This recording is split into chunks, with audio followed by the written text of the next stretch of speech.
everybody. Happy New Year. Happy 2022. And welcome to Stories About Belonging. I want you to take you back in time a little bit, if I could, for some of you, quite a few years, decades ago, to a young phys ed teacher who comes to a junior high school and an elementary school, and he's responsible for teaching all of phys ed and some other subjects, but by and large is the phys ed teacher.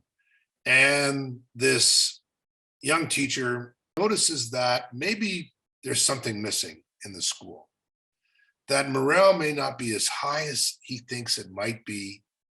The sense of being part of, the sense of morale and spirit just doesn't seem to be there.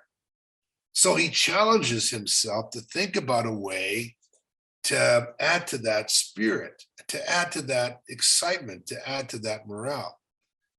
And as part of that, he thinks about, how might I bring this school together more? Now, grade 9 kids and junior high kids don't have very much in common with elementary school kids, just on the obvious age differences. But what would happen if you could create conditions for them to really cheer each other on, to identify with each other, to come together, to have fun in the best sense of the way, in the best sense of that word, around positive, competition and fun and celebration. So this young teacher, naively and out of just trying, experimenting, creates these houses. And the houses are internal houses of everybody from grade 4 to grade 9 being part of one of the houses of that are called eagle, bear, or hawk. And each has a different color: blue, white, red. Not particularly creative, with bear on the t-shirt or hawk or eagle. And then imagine now it's the championship grade 4 indoor soccer game, of which the winning points to that go to the house that will win the school overall championship, which is done in June at the end of the year. But this is still spring. But winning that means a lot of points to the winning house. So it's the grade 4 indoor soccer game, takes place at lunch. And now think about the stage. The stage is filled with kids from grade 9 right to grade 4, all in their t-shirts, screaming their heads off, cheering on these grade 4 kids who are playing this championship game. Now imagine if you're a grade 4 kid, and everybody gets to play, right? It's not just the elite. This is everybody. If you're part of that indoor soccer team and you're on grade 4 and you're playing. It's 3 minutes rotations. You're playing and you are sweating, and girls and boys mixed, by the way. And the crowd is going crazy. What a feeling. And then, of course, one team wins. And the kids rush off the stage, and the grade 9 kids are picking up the grade 4 kids and the grade 6 kids, and all the Bears are cheering because the Bears beat the Eagles. And I can't even remember exactly who won, but I remember the game. And I remember the spirit.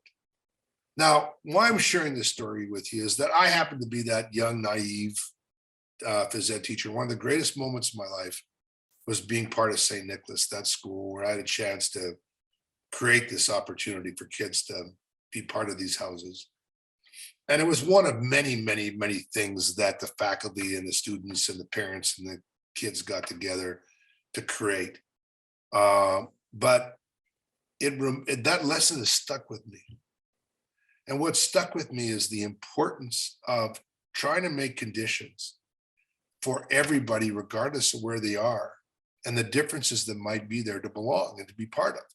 So and it kind of troubles me sometimes. We hear about silos and we hear about all these divisions between organizations.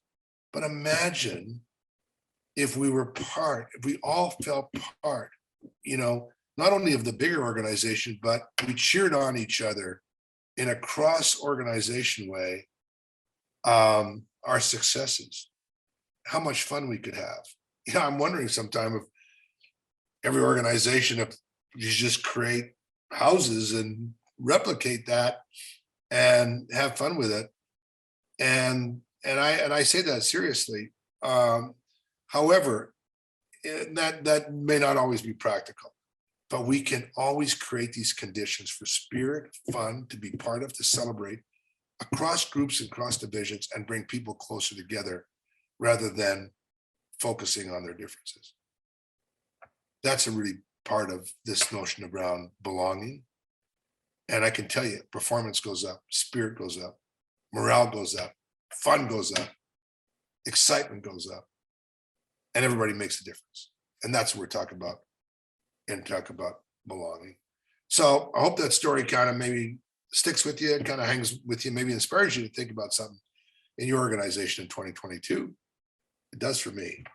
And I'm always grateful for, and thank you for all you Bears, Eagles, and Hawks out there, that whenever I run into some of those kids who say, Nicholas, they still remember what house they're part of and what it felt like.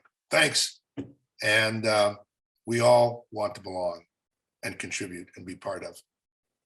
Come back next week for another story about belonging. Bye for now.